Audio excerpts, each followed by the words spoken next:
Hi everyone, welcome to another episode of UI UX Nairobi. This is a meetup recording of the meetup that was held in the 8th of December 2021. Now, I apologize because there may be a few breaks here and there because the recording stopped midway during the meetup, and we only started recording like a few minutes later when we discovered that it's not working.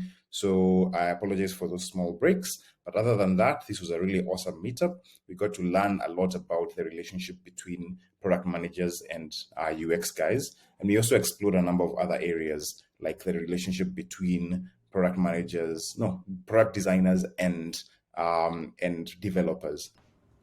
Yeah, the main talk is going to be about the relationship between product designers and product managers.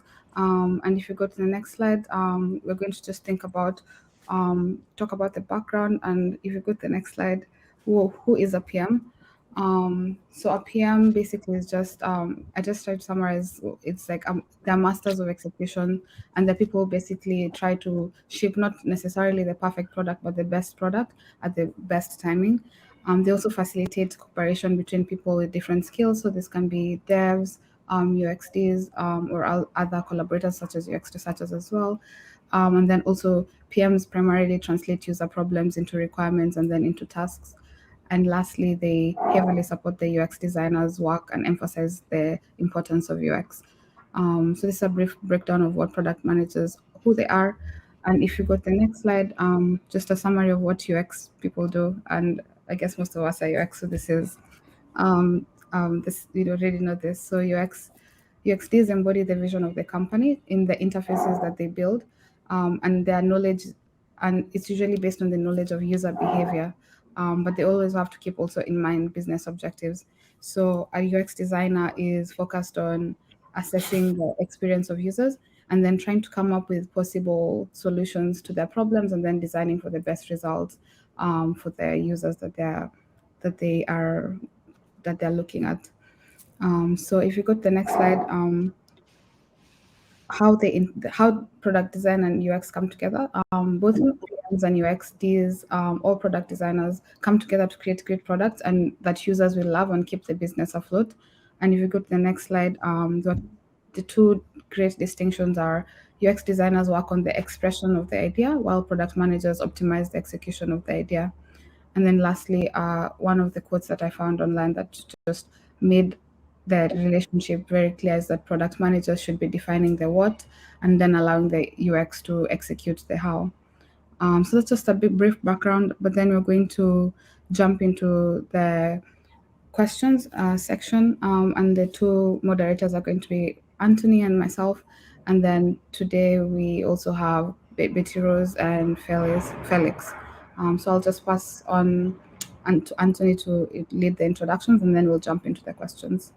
Awesome. Vivian, thank you. I appreciate it. I want to welcome Betty and Felix to the platform today. If you guys are okay with having your cameras on, it may be probably a good idea. I'll also probably request Vivian to have it as well, so that we can be able to see who it is we are talking with. But basically, I'm really excited to be having this discussion with all of you guys. Specifically concerning the relationship between product managers and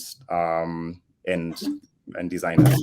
And the reason why this is an important discussion, I believe, is because a number of us probably do not work with product managers, but we aspire towards that direction. And a lot of companies are converting into a proper product model where people are able to, they are organizing a proper product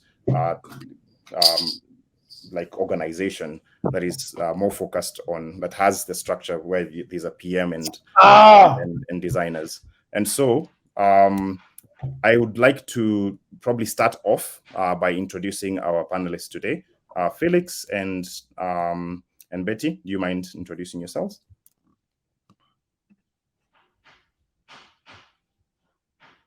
So who wants to go first? Betty?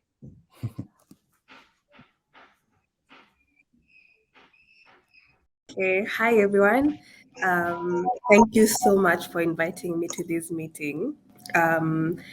It's a really great honor to share my perspective on this platform. I didn't know that the community is this huge. It's now becoming very scary, but all good. I hope by the end of the session, we shall have learned a lot from each other. So, as a way of introduction, my name is Betty Rose Ngoke. I am a program manager at Microsoft. I have been doing program management. It will be exactly 3 years on December 14th. I know the exact date I started doing PM work. And it is exactly the amount of time I have been at Microsoft. And I have moved around from working on developer products to now working on enterprise products. Thank you. Awesome. Thank Thank you. you. Felix? Yeah. So what's up, guys? It's super exciting to finally meet you all. It's a huge meetup. Oh my god, Tony, this is awesome work.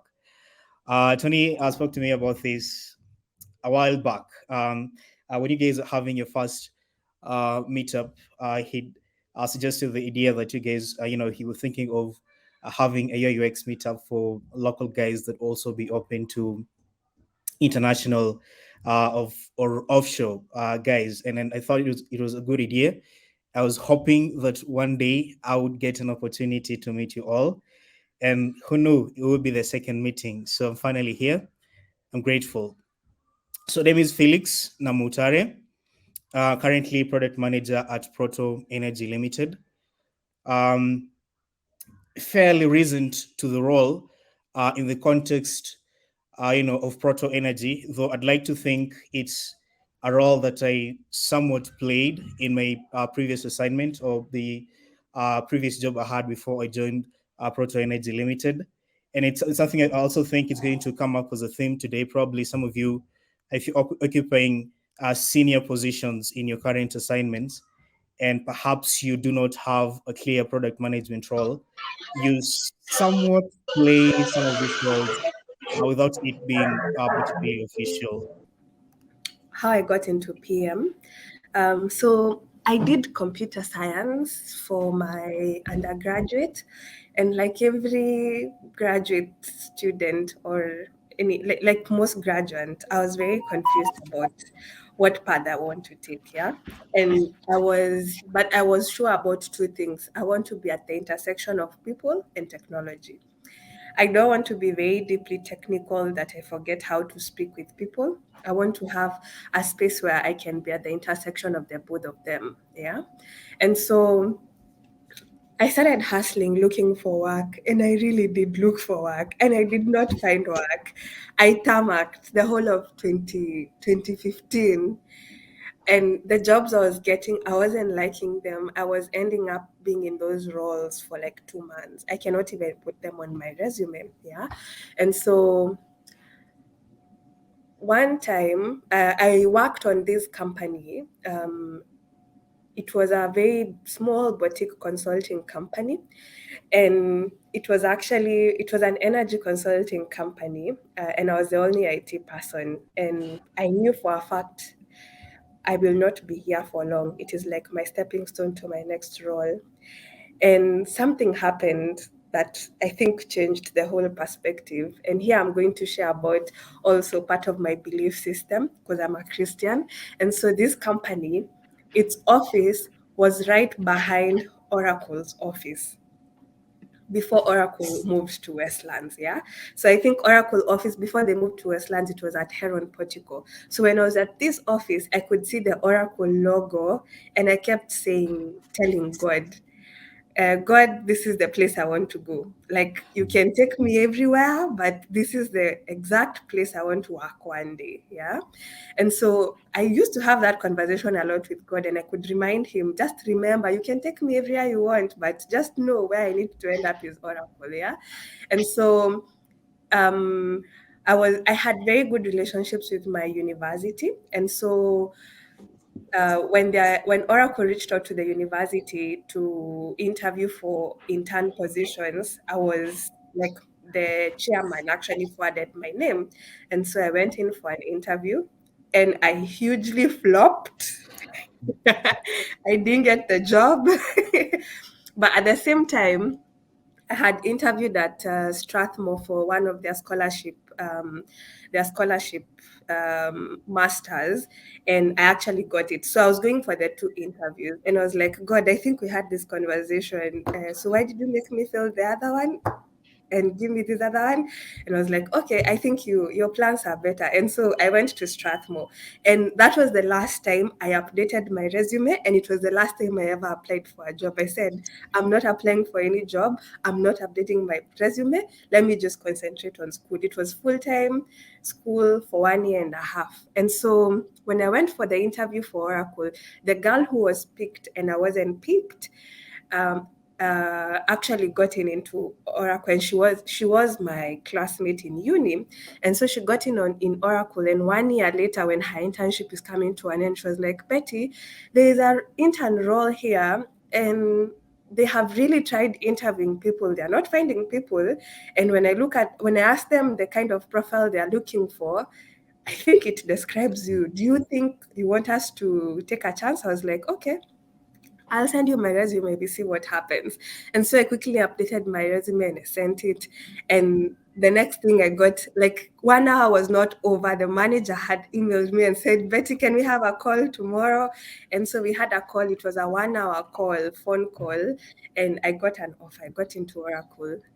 It was a tech pre-sales. And I would say that is where my understanding of where I want my career to go started, because I was doing customer meetings, doing technical sales. So as a technical sales, you need to understand the product so well that you actually can answer questions to a customer. If they want to buy the product, you can tell them it works on this space, it cannot work on this. If you want it to work here, this is a better thing. And if they want a demo, you can do it. If they want a POC, you can actually do it. And so when I was on that role, I realized that I was getting a lot of feedback from my customers, but I didn't have a direct access to the engineering. And when I did, it was through product managers.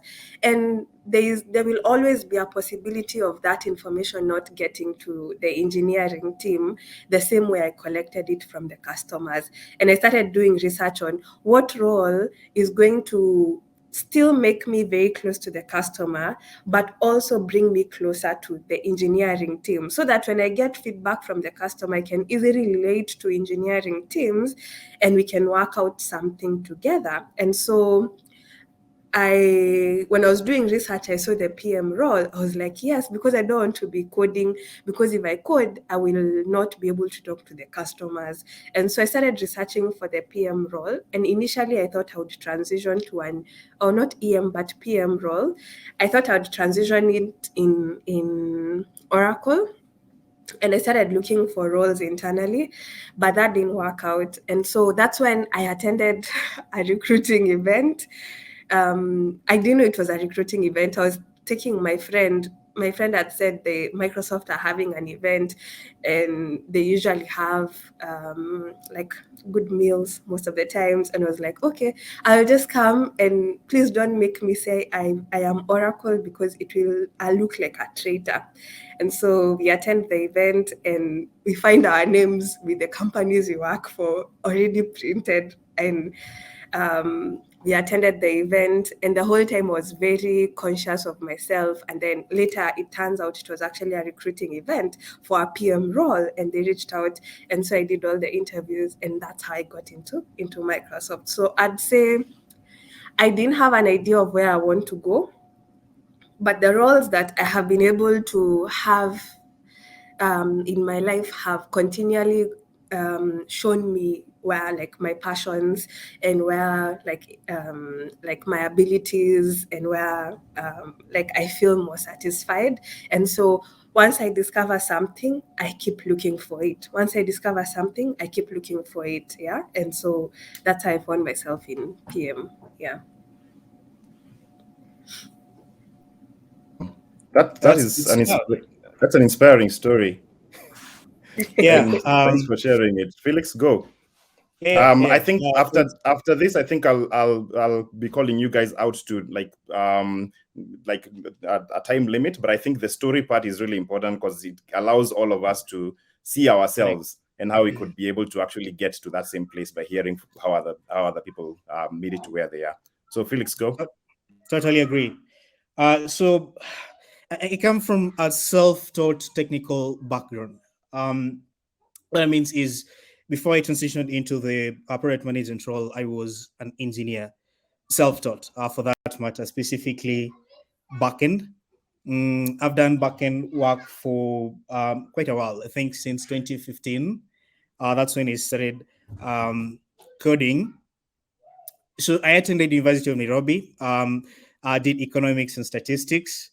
Sorry to say, but I actually dropped out. This is something I usually talk about very openly. I had, this sense of impatience where I really wanted to connect with technology. Back in high school, much as I didn't study computer science, I always was keen on such meetups as the Apple events. At that time when Steve Jobs was still alive, he was sort of a cult figure, and then I would go to the library every evening. There used to be this Daily Nation pull out every Tuesday called Smart Company, and they had a technology section that was so interesting. So every time I would look forward to Tuesdays to go to the school library, go through the newspapers, and that's where I started getting this fascination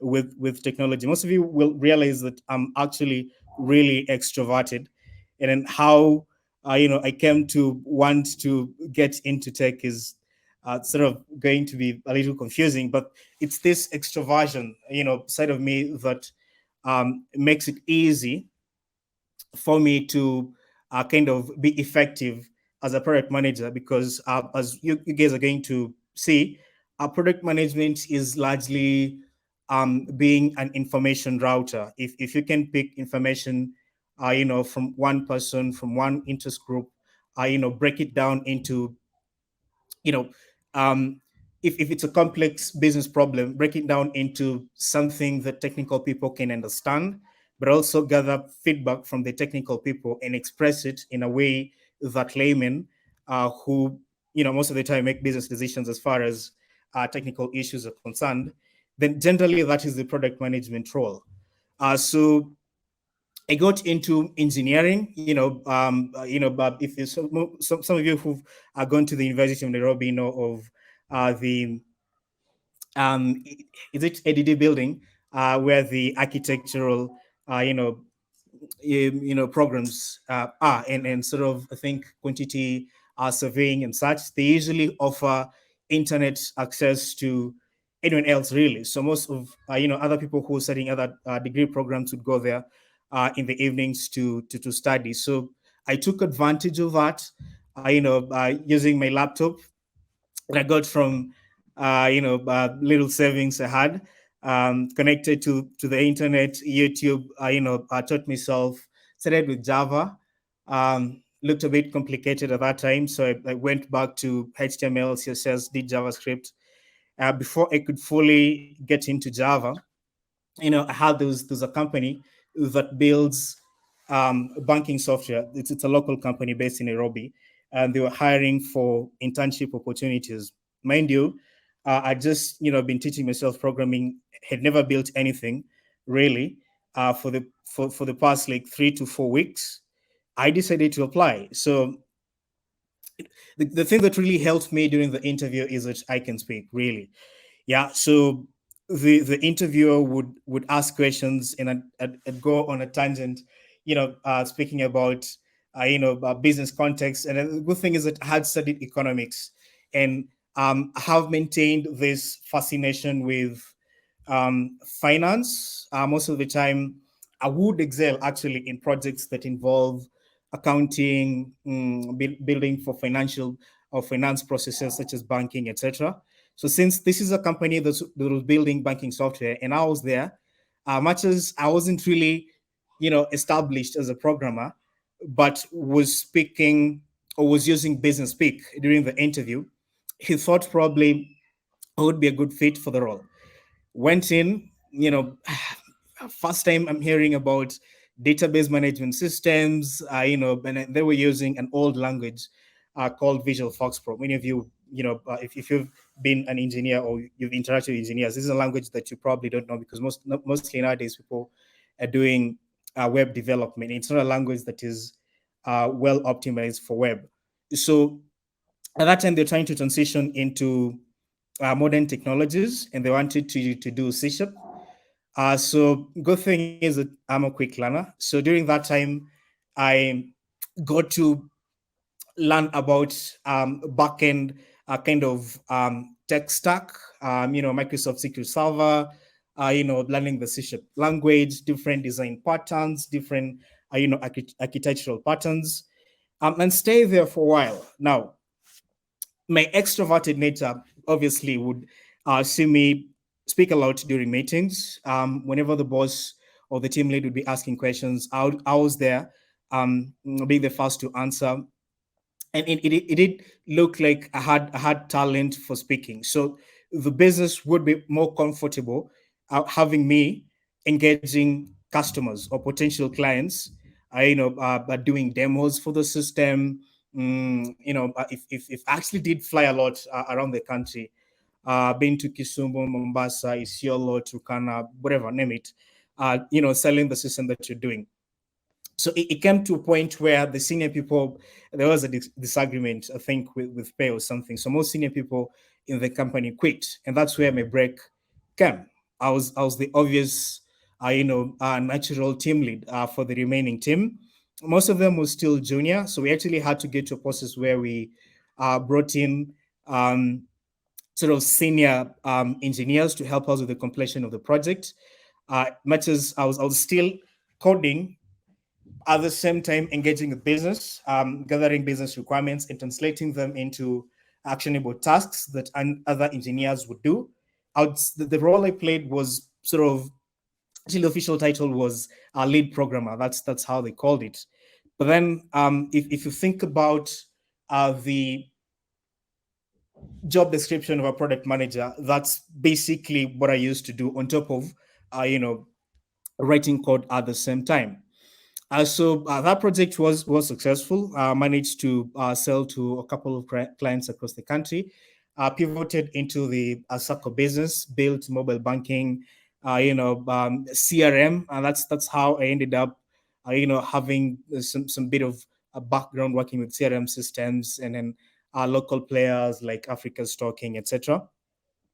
But then I think last year, December, I had a couple of friends of mine working at Proto Energy Limited. And then the company was, so basically some sort of background into the company. It's an LPG kind of distribution company, mostly local, but we have ambitions to move into the East African and then Central African market, and hopefully in future Asia and other developing markets. So the company was in the process of building what we call supply chain 2.0, and this largely dependent on tech. So instead of hiring an external consultant, they thought it was a good idea to build an internal tech team that would work on this new software project, so that then we can see if we can deliver value to the company. So at that time, some of my friends were working there. They told me we're hiring for a product manager, and most of them were colleagues in my previous role, and we had also met in such meetups. I said this sort of looks like a role you can play, much as you've really not been a product manager officially, as in terms of your job description, but you're a natural fit for this. So why don't you apply? So I actually applied. They gave me, the email address of someone, German. At that time, he was on vacation back in Germany. So I sent him, my CV, did a nice cover letter, and the nice language that I had put in, hoping that probably he'd come back to me. Unfortunately, he didn't. I didn't even know if he read the email. And also, the other person that I copied in the email, unfortunately, was let go by the company around the same time. So my application sort of, disappeared. So didn't really follow it up much. Continued playing my role on this other end until around February of this year, when they told me we really need a backend engineer, and with your accounting background, I also did CPA up to part 4. Section 4. Divided into 3 parts, into part 1, part 2, part 3. So part 1 and 2 have section 1 to 4. So that is actually what also helped me in the banking software kind of development process. And since building a supply chain system involves a lot of warehousing, inventory management, transactions, having value stores, wallets, and building around transactions, that would see stock move from one point to another in money exchanging hands. I was sort of also a natural fit for that role. So went in Felix, for the I know you are a natural talker, so I'm going to give you I'm going to give you a 1 minute warning. 2 minutes. Betty unfortunately has to leave by 6:30. Okay. So just keep it short so that you can focus on her before she has to leave. I appreciate that. Sorry. So went in as a backend engineer, but then during that time, would spend quite a substantive amount of time also offering context, giving perspectives into what needs to be done, what are the processes that need to be built into that software. It got to a point where, in a meeting with the CEO, who also had self-appointed as the lead of product in the company, suggested that I cross over into product management because I had natural talent for it. That was around early August. That's why I said I'm really new to this role in an official capacity. And yeah, that's been the journey. I went in, made a couple of changes in certain processes. The thing that really thrived most on, and I think that has been useful, was making sure that before any work starts, there is a clear sort of roadmap for the product or feature. There is clear documentation around that, and there also is a clear definition of done, what we call acceptance criteria in our testing. So Felix, I'm going to stop you there because you're going to follow up on some of the things you've mentioned. Probably as there's a question that Vivian you have, then probably we can start with Betty. I think that it will be the last question Betty is able to answer for now. So Vivian. Yeah, thanks for the introduction, guys. For the next question, Betty, I just wanted to know, what do PMs actually do? What's their role in like software development team? And if perhaps it would be useful to walk us through what your day-to-day is so that we understand the processes and what a PM does. Okay. So I'll share like my perspective from the roles I have held. I think the PM role changes from company to company, but I'll share like how it has been for the roles I have had. But even at Microsoft, it varies from one team to the other, so it's very dependent. From my perspective, a PM is the constant person who is at every stage of a product life cycle. So an engineer will come, implement a feature, then be moved to another project. A UX person will come, design their piece, then be moved to another project. But the constant person who knows the whole story from the beginning, usually it will be the PM. And the only changes that come in is usually when either you change teams or change companies. But once you own a product, usually you will own it for the product life cycle or for the whole time you will be in that company, usually sometimes, yeah. And so I'd say from my perspective, the PM is the person who sits in between the customer and the engineering team, and being the constant voice of the customer in the engineering team, such that when the customer says that this is what is really painful for me, the PM is the one who advocates for that in the engineering organization. From a day-to-day perspective, there's a lot of, like, one of the biggest skills I have seen for a PM is communication. Yeah. So communication is top of the list, and not only verbal but written, because you write a lot of documents as a PM. You will write a specification document, you will write a requirements document, even the design documents. You will need to collaborate with the UX people to give like really good additions to those documents. And so I'd say communication is the top of the skills. So, and that's why 70% of a PM's time in any company will be spent in meetings. And the reason why it's the PM who takes the meeting is so that you can shield your engineering teams and your UX teams so that they can spend like most of their time doing the core work. And then you as a PM, you take those meetings so that you're able to filter information for them and tell them, I went to that meeting, this is what is important. I think we can talk about this other thing. The second skill that I have really found very valuable for a PM is leadership. And leadership from many aspects, but the biggest aspect is from a negotiation point of view and from leadership leadership influence without authority point of view. So from a negotiation, you will find your product has dependencies on other teams that you do not have. You do not have any authority to telling them what they need to do, but you need to negotiate, make them see that whatever you're telling them to implement so that it can benefit your product, it will be valuable to them as well. Yeah, and that's where negotiation. And you need to negotiate without using authority or manipulation. So negotiation skills. The second one I said on leadership is influencing without authority or leading without authority. So PM have the name manager on their title, but most of them, they don't have anyone reporting to them. So it means they are leading people who do not necessarily report to them. And so you are leading people without authority. So they are not your direct reports, but you need to influence them without any power on you.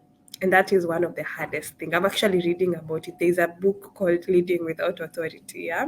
And so from a day to day, I'd say you spend a lot of time, if you're not in meetings, you're writing or communicating to all stakeholders some of the decisions that have come up.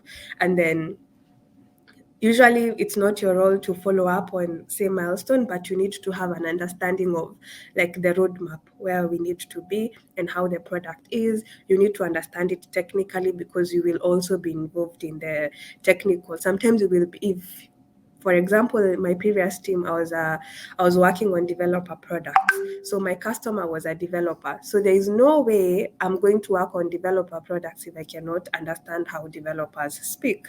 So from that aspect, you will be involved in technical decision-making process, and you need to understand technical details and communicate this with all the stakeholders. And so I'd say from my perspective, that's the day-to-day, the skills you need, and how I define the PM role. Yeah, probably while we still have you, I want to jump to a question that we were planning to ask a lot later. But Yeah. if someone wants to transition from UX into product, what's your advice to them? I think it should be very easy.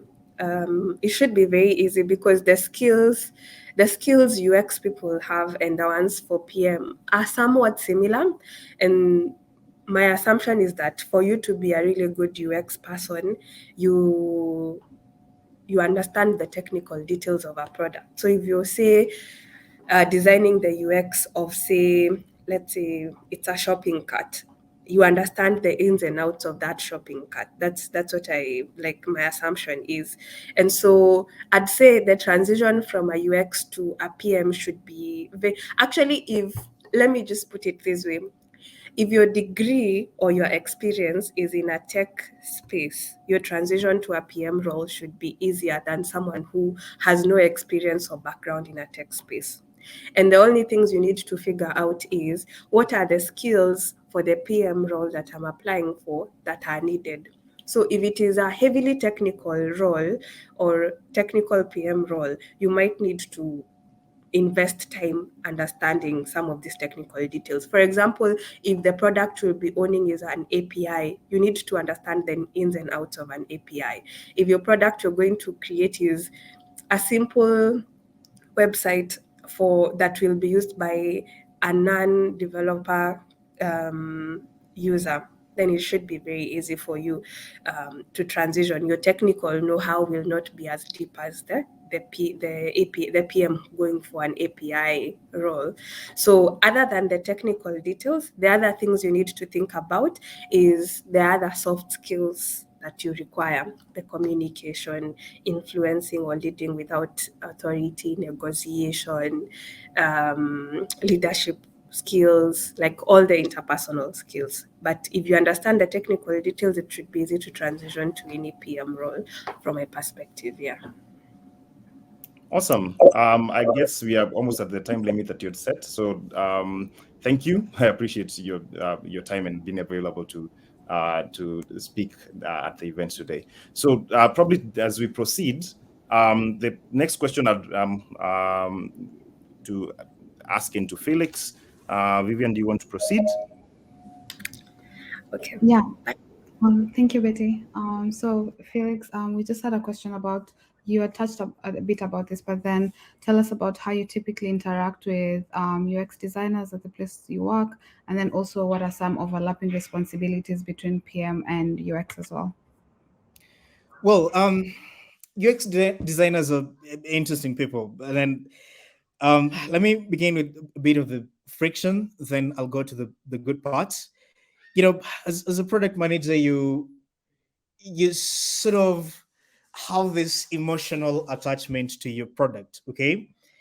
Well, you've spoken with the customer or the user, and you understand their pain point, and then so you've done some bit of research around that, and then you said, this feature implemented in this particular flow is going to be useful to this particular user. And therefore, when you're approaching your UX designer, you have a particular way that you want this built. But then the designer would say, well, thank you very much. This is what you want built. Let me worry about the user experience. And therefore, at that time, this is where Betty's point on being a good negotiator, and then sometimes you need to be a well-tempered person, because most of the time it's the role would involve trading one between the customer needs and how you think that should be implemented, without losing the overall product roadmap, and then with the way the design wants to shape this. Okay, so there would be a bit of friction around that, but it's a good thing that the team have been working with super professionals, and then they have, normally it would help if and I think this is something you guys had spoken about, if they have a design system they can always tap into, then you as a product manager, you're also accustomed to how they would be shaping up, the solution as you had proposed it, and some of the tools that they're going to apply are not particularly going to be new. So another interfacing point, that come to mind is at the time of product origination. But at the very early stages of product development, this is usually the time when the customer doesn't really know what they want. Okay, what you're going to realize is that most customers are bad at stating the requirements. So it usually is a huge chunk of that lays on the shoulders of the product manager to try and understand what the customer wants. And usually, if the company employs a UI UX researcher, would be useful, because now they have profiles around user personas, and then we can use that into defining how the initial or the MVP of that particular product is going to look. So you would mostly want to involve UI UX designers a lot, because this would not only inform the design system that are going to set up moving forward, but also the opinion as far as what is doable and what is not doable at that beginning point is also important. So Felix, my question would be, if I'm well, not if I'm a UX designer, because I am. What's your advice to me in building a better relationship with you? I know we work together, but like generally for any designer wanting to build a better relationship with their PM, what's your advice to them from your own perspective? One thing, I mean, working in silos. Okay, I keep using this word. We want to build a collision of thought in any team instead of having a scenario where if you spoke with one member of the team, you've by extent spoken to a good number of them because they all understand the most important bits of the product. They all understand, of course, the processes. They all understand you know if we need to do a trade-off with business, and mostly this is usually with time.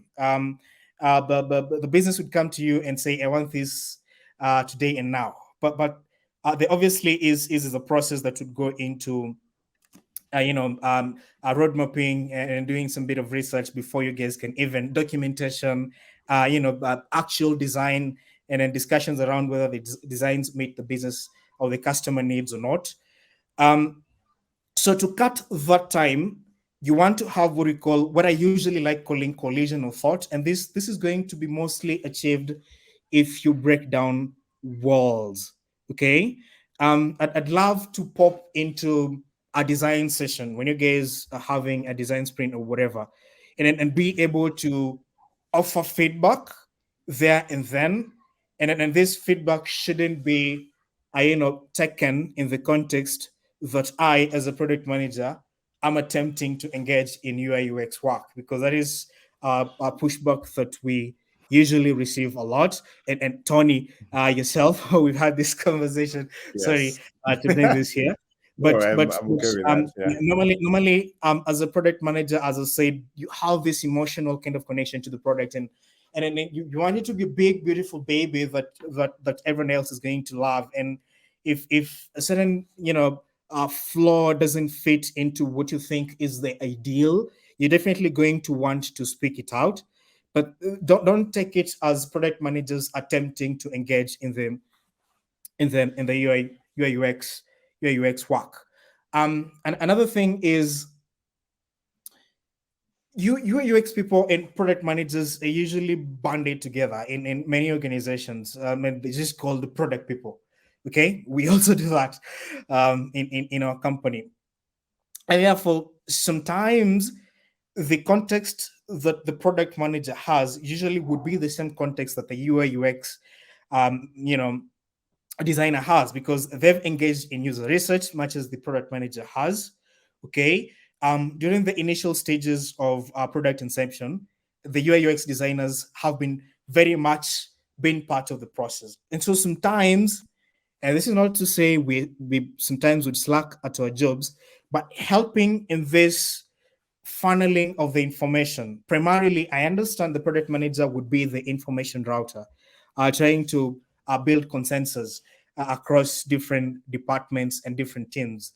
Depending on how you structure, sometimes some companies would do business verticals, and some companies would, if it's not such a big team, you want to have a team of UI UX, team of web, team of backend, team of DevOps, team of QA. So it would be useful, since we guys are usually mostly together, if you would also play a part in funneling information across. That's why, if you ask me, it's way easier for a UI UX designer to transition into the product management role than it is for any other person in the tech team, because you understand the origins of a product, you see the roadmap and how the product is going to evolve into future versions. So helping in funneling this information is really useful. It can help us a lot. Yeah, thanks for that. I don't know how many of us in UX have experienced this, and I think to what you had mentioned, Felix, there are times when for us we are very emotionally connected to the work we are doing, because again, we spent blood, sweat, and tears getting it to where it is. So sometimes when the proverbial "can you make the logo bigger" sometimes makes us cringe. So I think that's part of the reason why there's pushback there. But I think whatever you're saying is useful. Vivian? Yeah, thank you, Felix, for that. Our next question is, what skills in designers, I think you mentioned this in passing, but what skills in designers do PMs appreciate or consider to be like good for a working relationship between a UXT and a PM? And then while answering that, you can also just mention a few things that UXDs can do to make PM's life easier, and then reverse also some few things that PMs, in your opinion, can do to make UXD life easier. So that's like 3 questions, but just together relatively the same time. Cool, thanks. First and foremost, for any role, you want the party on the opposite end of a conversation to have the aptitude for the job. Experience is really not much an issue here. I'd love to work in environments where newbies, if I can use that word, are given an opportunity to express themselves, given tasks to complete, and they're trusted to collaborate if they are sort of have no idea how to implement it. I trusted to collaborate, with the other senior people in the team, and then to ultimately deliver. But before someone is trusted, it's important they have the aptitude for the job, sort of a natural kind of talent for it. But what would make this person way better in what they do would mostly be if they're free to collaborate, if they do not work in silos. I like being in teams where people express themselves freely. People are allowed to make mistakes. I think it's a quote or something I read in a book, I think yesterday, where the right attitude to approach for any endeavor is you should not punish errors of judgment. Okay, if there's anything that would be punishable in any kind of professional endeavor, probably it's a matter of principle. If someone errs in principle, it's okay to punish. But if someone does err in judgment, this is someone who tried, had an idea, made a call, okay, and attempted to solve a problem. So if you have the aptitude for that and you're free to collaborate, you don't work in a silo, you're confident enough to gather feedback from your colleagues, then that's going to be awesome. Okay. Then most of the time, before engineers start working on any assignment, you'd want the product manager to have figured out what needs to be built consensus both with the customer, also in the if you're working on products that involve outside external customers or customers who are not the immediate business that you're working for, you obviously need to build consensus between the business in terms of business value from the product or feature, and also the customer. So once that is done, there's enough documentation and everyone is on board. You want to engage the UI UX designer so that if you're using Agile and your developing framework is probably Scrum, where you do sprints, you want your UI UX designers to work on designs way earlier before you can engage engineers. And this is something we've also been trying to do in our teams. So most of the time, the designer would work on this, and they need to present to business for sign-off. That is the approach we take also. Okay, so as soon as business signs off, that's when you start engaging the engineering manager and the Scrum manager, or the Scrum master, if there is any in your team or department, for the engineering work to start.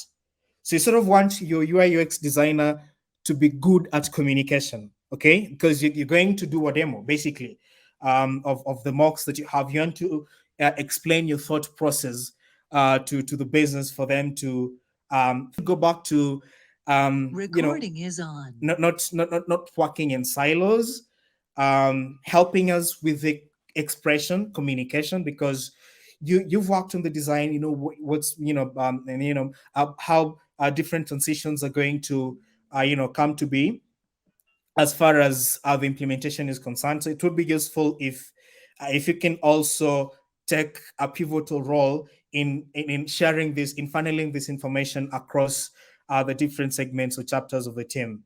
And finally, how product managers can make your lives easy.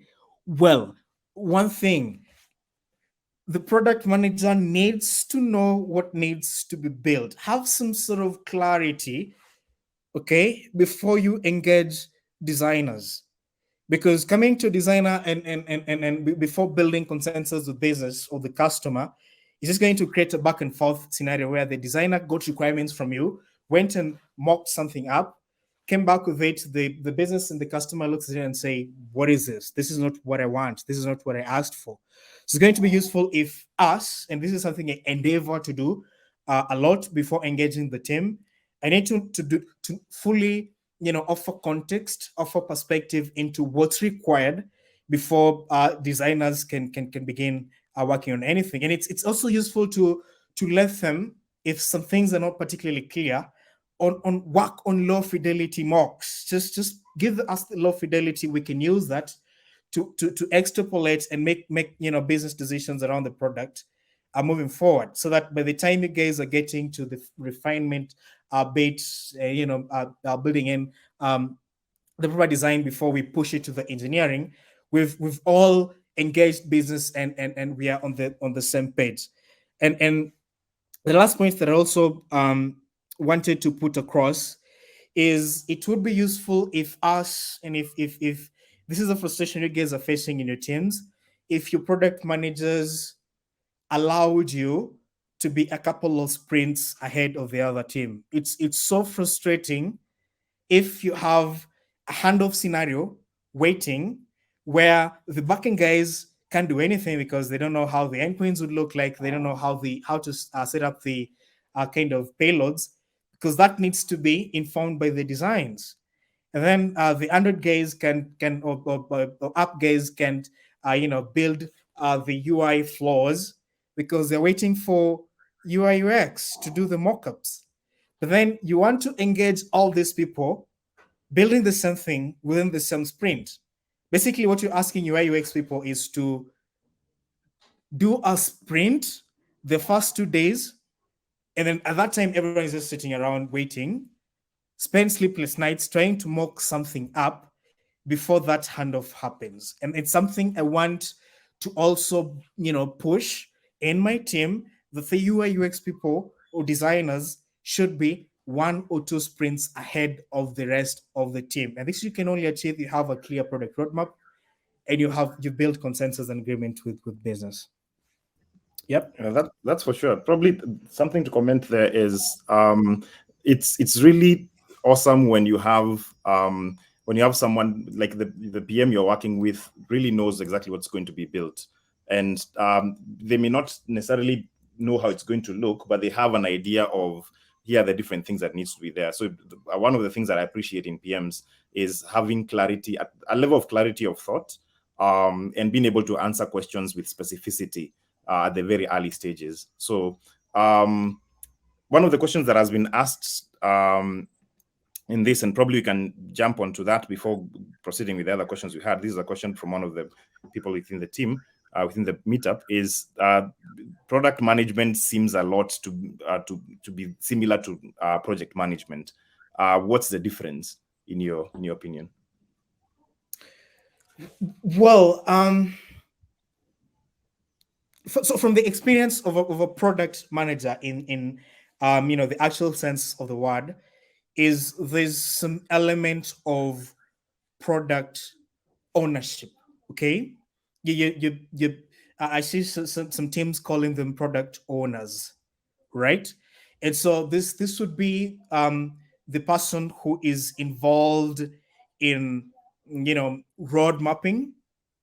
So you say this is what is going to constitute the MVP, all right, and this is going to come in the second phase, the third phase, so you can kind of have a product evolution frame around anything that you're trying to build. And then the product, it's also good to note that product management and project management in many teams is usually used interchangeably. And this as far as product management is concerned as a field, it's fairly new. So most companies, most businesses would just call it project management.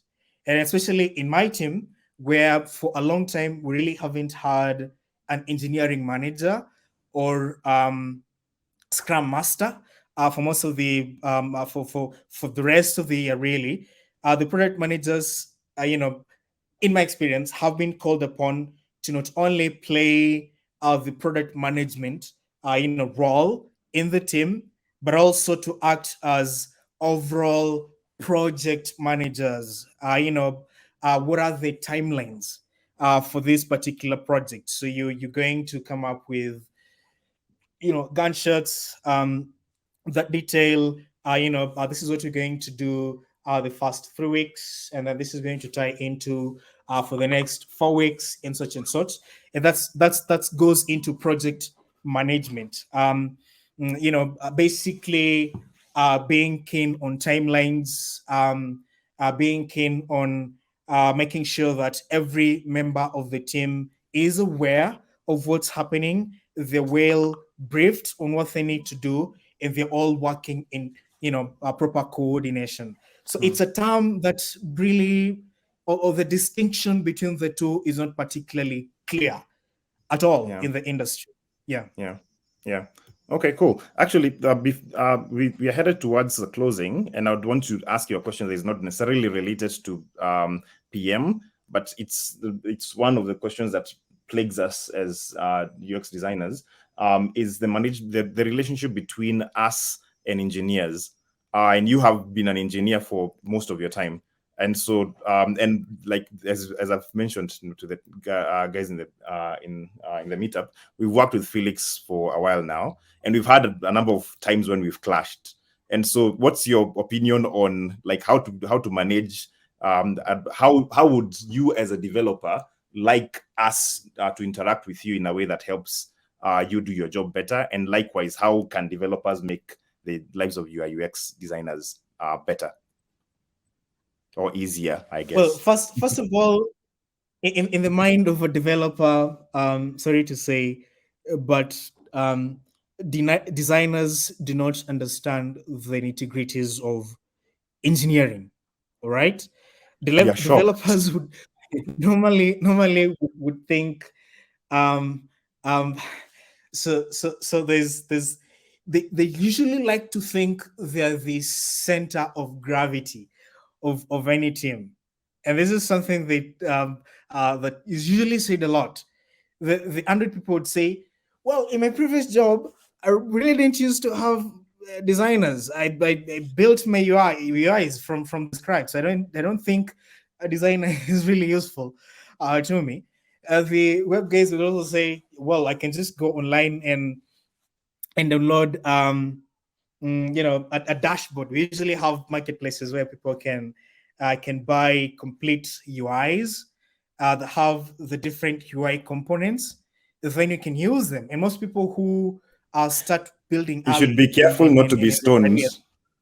Careful not to be stoned, yes? Because you're surrounded by your UX people. Careful that you're not stoned. No, I'm saying this in the no, all of this is an in engineer. All of this is in jest, yeah. Yes. Remember, this is an engineer's mind. Okay, this is, I'll say it from that point of view, that they can always go and buy a complete UI kit and build whatever they're building. So most of the time in less experienced teams, okay, and in teams where most of the team members are juniors, probably it's their first or sort of second job, and they've not really been exposed to bigger teams with different people playing different roles, there's going to be friction. That's the point I'm trying to put across, right? And so for you as a UI UX or designer, right, you need to have the same temperament that you expect the product manager to have. patience with the team. Okay. And then usually product managers are good when are usually useful in building consensus around this. That, oh my god, yeah, it's okay, you're an engineer. Well done. We really like you, you're awesome. But also we have a designer here who is useful to the process in terms of offering clarity to you in what you need to build so that you don't play around with different, UI components. No, I need a pop-up here. No, let me work with the form. No, let me work with this. So this all can be cut out if we have mocks that business has signed off on, and when engineers start engaging in engineering work, we've built consensus across the team. So it basically just needs you to approach. What I'm saying is approach them with the patience that product managers also approach them with, because they would always think the center of gravity of the team. That's for sure. Awesome. I think that's useful. That's useful advice. I see in the chat stones are being thrown. Please try and duck. So, but thank you, Felix. I think this is useful. It's really useful here because I think, but there are times when there's a lot of conflict. I remember being in a meetup where the designer said that he deals very roughly with engineers. He does not care about whether it's buildable or not. Just build it. That's why you're there as an engineer, which I thought was not a really good approach from a designer, because you need to have a level of collaboration. But it probably has come from conflict that has been there in the past, where you've been bruised a number of times and you're like, I know, I'm not doing that again. Yeah, but I think that's great advice. Are there any questions? I see Francis has his hand up. Do you want to ask a question?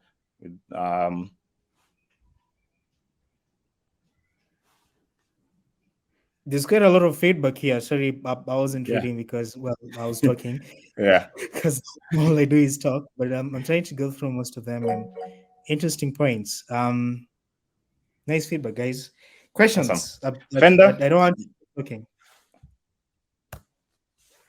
Well, mine is not a question, but rather a comment.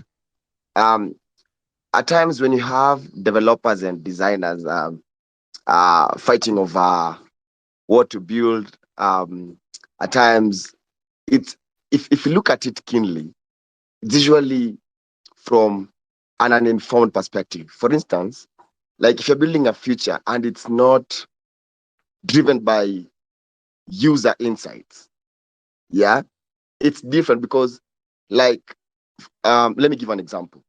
So depending on the design process, rather the approach when it comes to design, like you need to make sure, like as a UI UX designer, that whatever you're building is insights driven.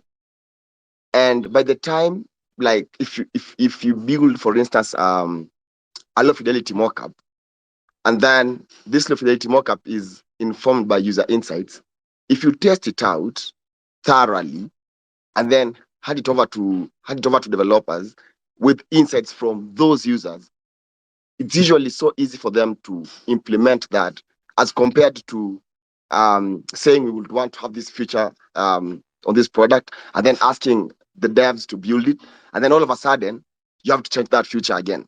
So that, I think it's more of the design process as compared to like building features without like having the designers buying and the developers buying. Yeah. Felix, do you want to comment on that? Well, that's a good point. Extremely crucial, and this is where the relationship between product managers and designers would come in. Okay, because product managers would mostly be customer and business facing. So before we even engage the team, before we even come to you for mockups or to engage you, we have made the trade-offs around what needs to be built, what can wait, what is absolutely not necessary as far as business is concerned, and also what business thinks if this is a product that is for the mass market or is going to be sold out to the market, what business thinks this is going to be of value to us, to our bottom line, whether the customer asks for it or not. So the product manager has engaged the customer, has engaged the business. We've had trade-offs. We have agreements signed. So we're now engaging the team to build. And at this time, it's usually very useful to also gather the feedback. Let's say we want to build an order engine. And you want to engage you in your capacity as a UX, designer, user experience. How would this, pan out? What would be the flow for this if you were trying to order for something online? Okay, so before we get to the engineers, the product manager has consensus from business, has come to you, has built consensus between you and the design and the business. And by the time we're engaging the engineers, the product manager and the UI UX designer are not only on the same page, but what needs to be built by the engineers is also clear. So this is a very good point. Awesome. So we are out of time, so I'd want us to close there. So Vivian, do you have any closing remarks? And then Felix, I'll give it to you, then we can close.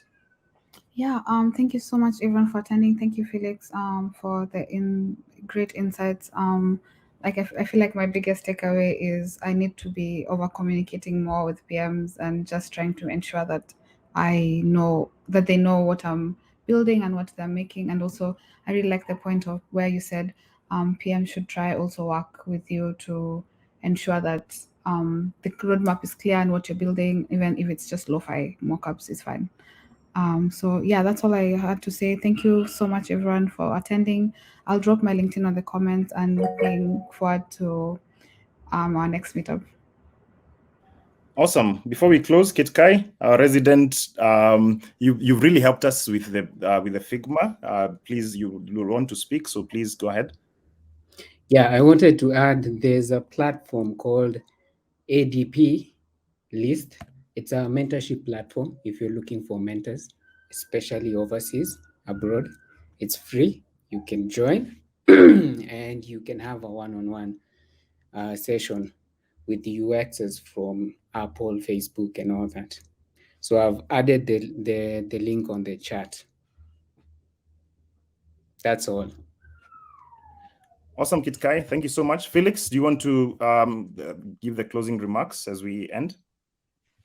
Thanks, guys. This has been awesome. Really short. I feel like there's a lot more that we can speak about, but for a start, it's lovely. It's amazing. Thanks for the invite, Tony. Thank you all for the patience you had to listen to me. Sorry, sometimes I can talk and talk. And thanks, Tony, for properly moderating it and reminding me when to stop. Really appreciate it, guys. Lovely to see you all. And I hope we can interact more outside of this, platform. I've shared my LinkedIn profile. Let me just paste it again, just in case it's going to be.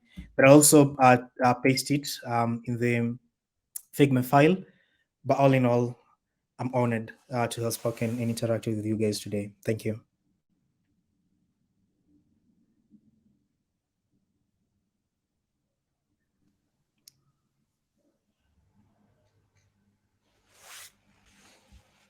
Awesome. So I'd like to just close by telling all of you thank you for attending the meetup today. This meetup is held monthly, so the next one is going to be on the second Wednesday of January. Sorry, that was a mistype here. It's going to be on the 12th of January. It's going to be online, so be on the lookout on LinkedIn for that. And probably if you're not a connection with me or following me, or again, we'll try and create UI UX Nairobi as a LinkedIn page, but just be on the lookout for the meetup itself. And thank you so much for attending. I really appreciate all of you for being here. And so as we end this, Gloria, you seem like you want to say something.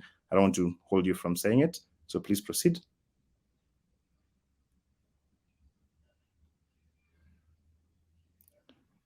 Really sorry, I thought I was clapping. Okay, awesome. All right, thanks, guys. I'd want us to end there. It has been a pleasure interacting with you guys.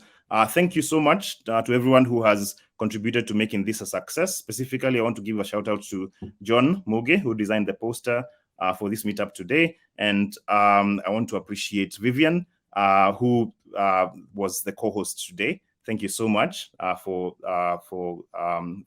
being willing to assist. And again, as I've said, all of this is done. We organize this in our free time. So if you want to participate, just give us a shout out on hi@uixnairobi.co.ke and adding that link here as we close. And thank you so much for being here. And I trust that you're going to have an awesome Christmas. So Merry Christmas and a very, very Happy New Year. Until next time, catch you on the flip side. Bye, guys. Merry Christmas. Bye-bye. See you on the 12th of January, 2022. Merry Christmas, Millicent.